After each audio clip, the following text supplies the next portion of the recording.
तो आज मैं बात करने वाला हूँ काजल राघवानी के न्यू भोजपुरी मूवी सॉन्ग, जिस सॉन्ग का नाम है सैया सोरहो सिंगार के मलिकार।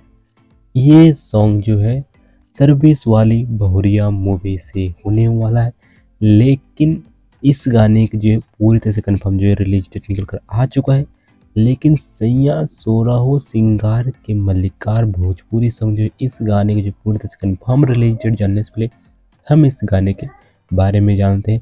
इस गाने के सिंगर जो है स्निग्धा सरकार जी है और लिरिक्सर जो है प्यारे लाल यादव जी है और म्यूजिक दिए हैं ओम झा जी।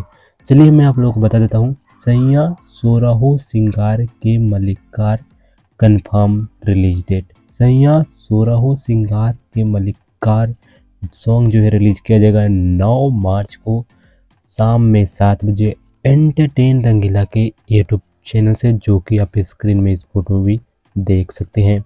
और अगर आप अभी तक इस वीडियो को लाइक नहीं किए हैं तो वीडियो को लाइक कर देना, और चैनल पर नए हैं तो चैनल सब्सक्राइब कर देना, ऑल पर चलना इस अपडेट्स के लिए। बाकी मैं मतलब वीडियो में, तब तक के लिए बाय बाय।